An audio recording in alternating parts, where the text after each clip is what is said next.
For today's headlines, PDP Laban endorses Go Duterte. Economy not mending yet. Go provides support for more Boholanos.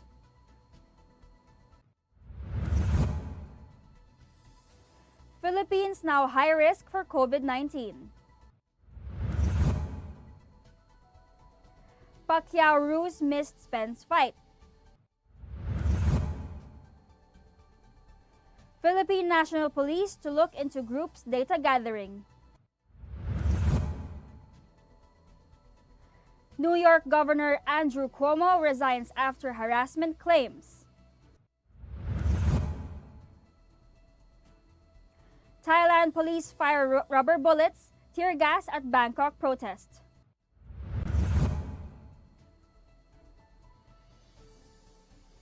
Tourism frontliners get vaccinated.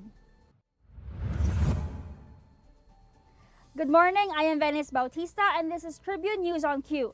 Today is August 11, 2021 and here are the latest news this Wednesday morning. The Partido Demokratiko Pilipino Lakas ng Bayan has formally endorsed Senator Christopher Bongo as the party's standard bearer in the 2022 elections, a proposal that would be officially tackled by members during their national convention on September 8. The Daily Tribune obtained copies of the August 4 resolution signed by the PDP Laban National Executive Committee led by Party President Energy Secretary Alfonso Cusi that formally endorsed Go and President Rodrigo Duterte as the party's candidates for president and vice president respectively. The committee members said in the resolution that the tandem would ensure the continuity of efficient and successful campaign against illegal drugs, crime, corruption, and terrorism, protection of overseas Filipino workers from abusive employers, and the administration's infrastructure program known as Build, Build, Build. The tandem, they added, they would ensure the improvement of the mass transit system in the country and the government's handling of the coronavirus pandemic, as well as building more malasakit centers. A Go Duterte leadership would also maintain peace and order in Mindanao and socio-economic development in the entire country, the National Committee said. Go, who serves as Auditor General of the party, was not among the signatories of the resolution. He did not participate in the process of selection. The 76-year-old president told the public in a speech last month to consider him a candidate for the vice presidential post. Meanwhile, economists are not ready to proclaim that the country has exited the longest and deepest recession in history despite posting an impressive 11% growth in the second quarter. In economics, there is what is termed as the base effect, in which the figures for a particular period are affected by the numbers a year ago. A year back, gross domestic product fell by 17% from a year earlier, which was the result of lockdowns imposed to check the spread of the coronavirus disease 2019. Accounting for the base effect, the GDP expansion was the highest since the recorded 12% growth in the fourth quarter of 1988, or after 32 years. However, according to investment bank ING, on a seasonally adjusted basis, GDP posted a negative quarter-on-quarter growth rate of minus 1.3%.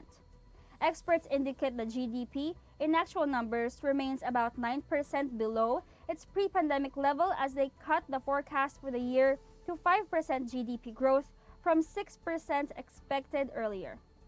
ING economist Nicolas Mapa explained that the economy should grow by at least 8.2% in the second half of the year for the government to hit at least the lower end of its 6 to 7% target for the year. Rizal Commercial Banking Corporation Chief Economist Michael Ricafort said that single-digit growth rates remain possible for the remaining quarters, but with a higher likelihood of bringing the full-year average below the government's target.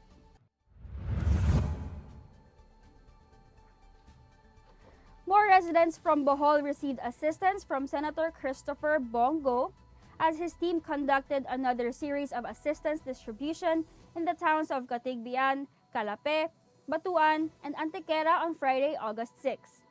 Go's team divided the recipients into smaller groups and implemented necessary health protocols to ensure the safety of a total of 2,305 beneficiaries who were in attendance at Municipal Hall in Catigbian, Cultural Center in Calape, Municipal Gym in Batuan, and Municipal Gym in Antequera. The beneficiaries were mainly composed of displaced workers and overseas Filipino workers, persons with disabilities, solo parents, and habal-habal drivers. The recipients then received essentials from the senator such as meals, masks, face shields, and vitamins.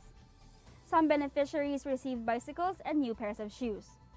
As face-to-face learning is still not allowed, selected individuals received computer tablets that are intended to help their children pursue their education under the blended learning setup implemented in schools. As chair of the Senate Committee on Health and Demography, Go mentioned that there are 2 malasakit centers in Bohol that locals may visit if they need any medical attention. The Malasakit Center's primary task is to see to it that indigent patients can conveniently avail of the medical assistance programs offered and to ensure that their medical expenses are reduced to the lowest amount possible. Tribune News on Q will be back after these short reminders. This public service advisory is brought to you by Daily Tribune and 100.3 RJFM. Oh, vaccination, isolation, gotta keep up with my nutrition, gotta maintain my body condition, then I can take my vaccination. What do I choose? What do I take? As long as it is not a fake. AstraZeneca, Moderna, BioNTech, even Sinovac, okay na.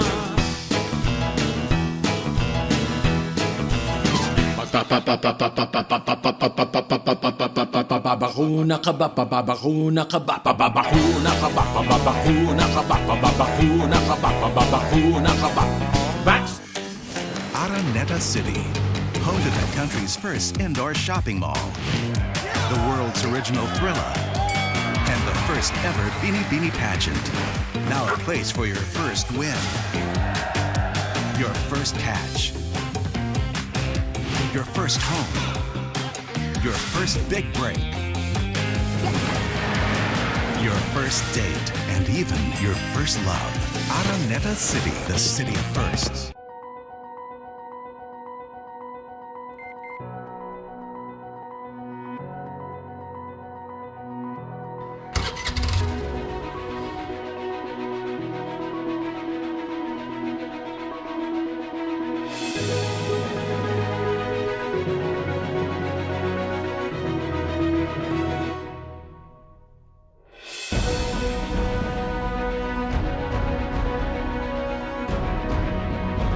This public service advisory is brought to you by Daily Tribune and 100.3 RJFM.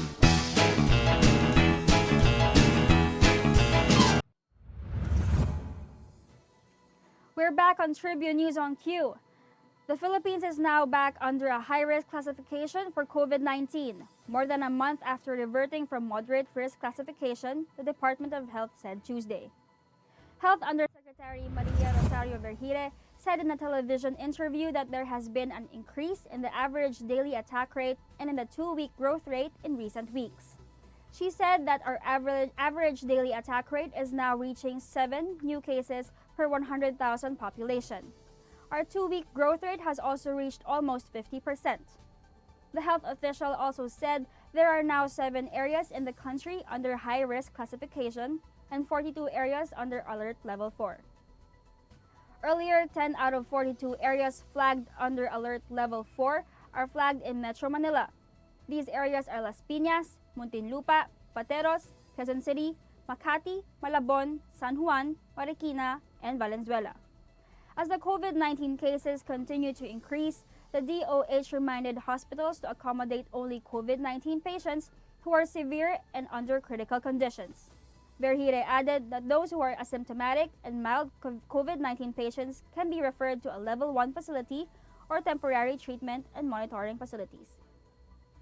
During his pandemic report to President Rodrigo Duterte on Monday, Duque stressed that the government should prioritize the elderly and those with comorbidities in the state's inoculation drive before vaccinating children aged 17 and below. In our sports news, Manny Pacquiao was kind of disappointed that he won't be taking on Errol Spence next week and will have Cuban Yordenis Ugas instead. Sayang, Pacquiao told Daily Tribune when he showed up for training on Tuesday at the Wild Card Boxing Club.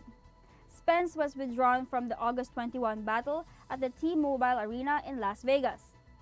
Pacquiao said he was so juiced up for Spence but is nonetheless looking forward to meeting Ugas and get the opportunity to get back the World Boxing Association title that was taken away from him.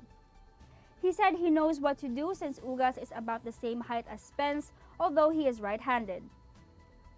Freddie Roach was a bit sad that Ugas and not Spence would be the one answering the bell.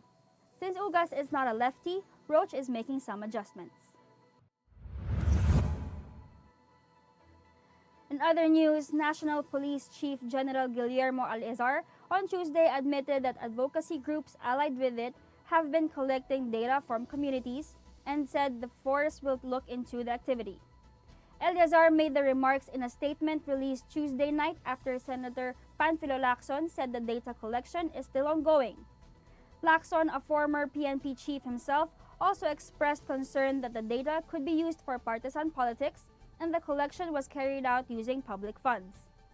Eleazar said they took note of the senator's statements and they assured their former PNP chief that the information they obtain from their civilian partners are products of volunteerism.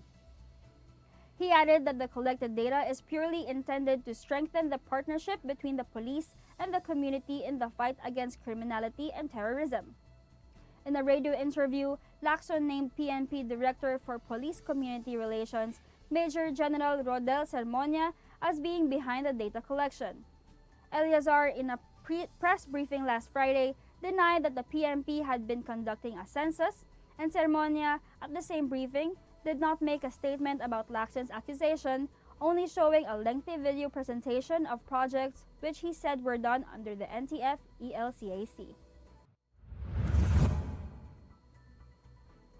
In our foreign news, embattled New York Governor Andrew Cuomo announced his resignation on Tuesday after 11 women accused him of sexual harassment.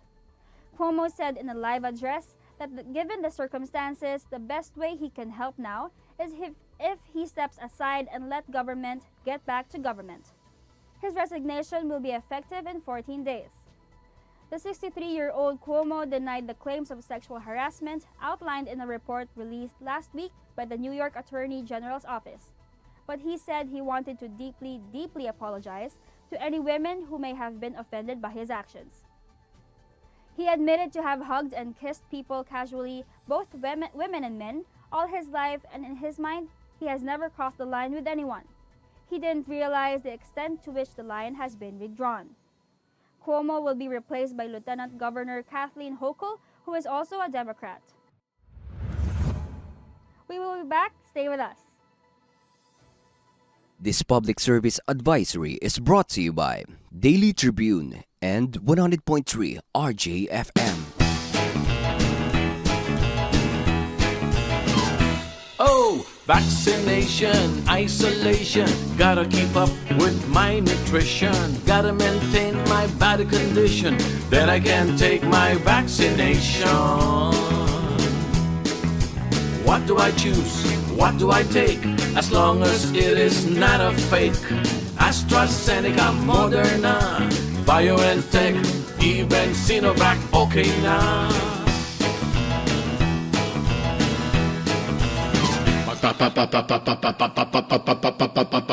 Babakuna ka ba? Babakuna ka ba? Babakuna ka ba? Iba ng panahon, ang dami ng bago ngayon. Pati ang mundo natin, well, nagbago na rin. Buti ang bayan, bigger, better na. You can buy it sa centers, pati sa mga partners, may online pa at app. You can buy it with your fingers, still don't remittance and more. Online shopping, you can buy it all. Di magpadala, you can buy it all. Anong pera transaction, you can buy it all. Sabayan ang pagbabago ng mundo for all your pera transactions, all new Bayad.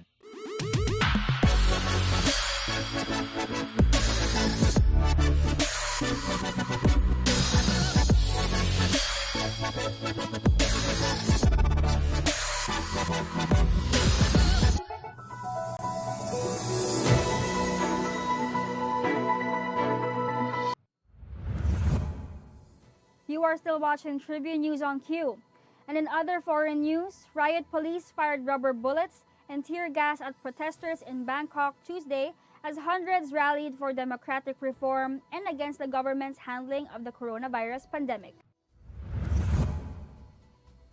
Demonstrators defied a ban on public gatherings as Thailand tries to quash its worst virus outbreak so far, with new cases hovering around the 20,000 mark daily. The slow start to the coronavirus vaccination program in Thailand and economic pain from restrictions and business closures has heaped pressure on Prime Minister Prayut Chan-o-cha's government.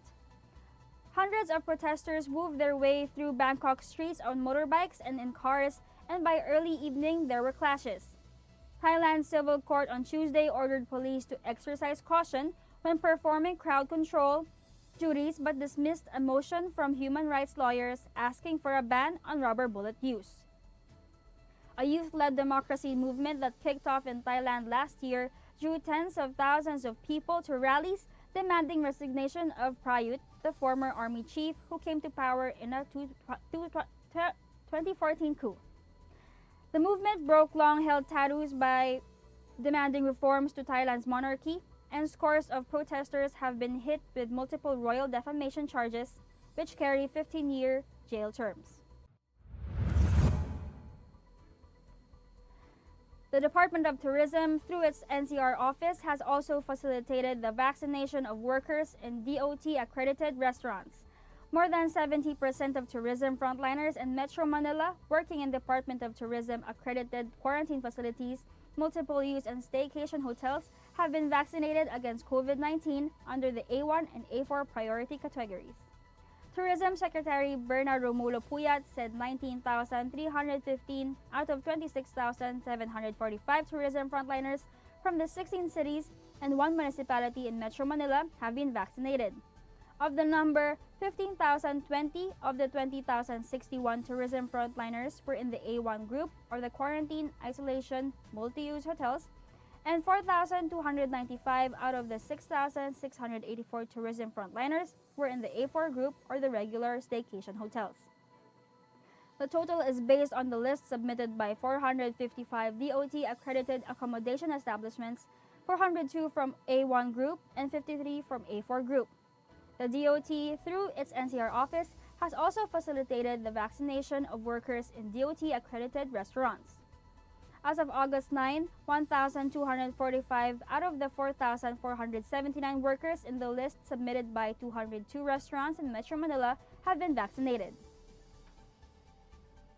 And that wraps up the stories this morning. Before we go, we would like to thank the SM Store, Arnada Center, the Department of Tourism, MG Motors, Hina Motors, Security Bank, and Overseas Community Affairs Council member Alan Lin of Republic of China for their continued support. Again, this is Venice Bautista, and you're watching Tribune News on Q. Stay safe, stay healthy, and stay at home. Good morning.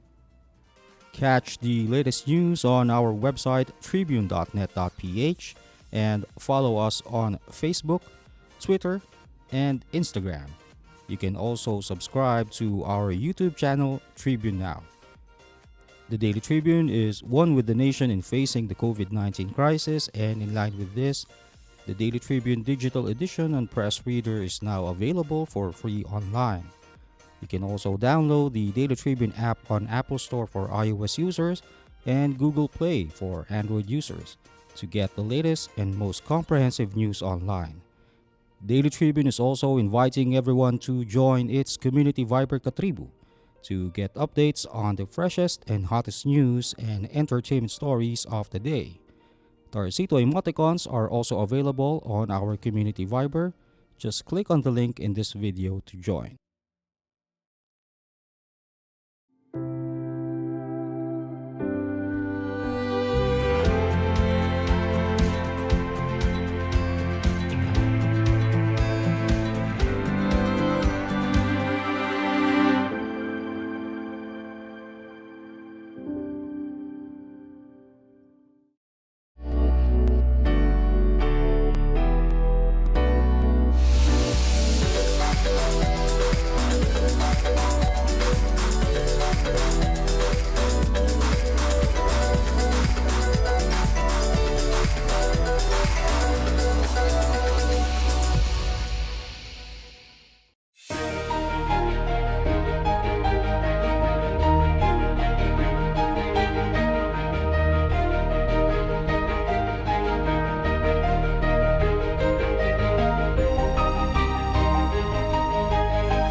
With Globe, our steps can lead us to millions of doors opening, millions of paths unfolding, and millions of reasons to keep going. Now's the time to be with the network that gets better every day for you.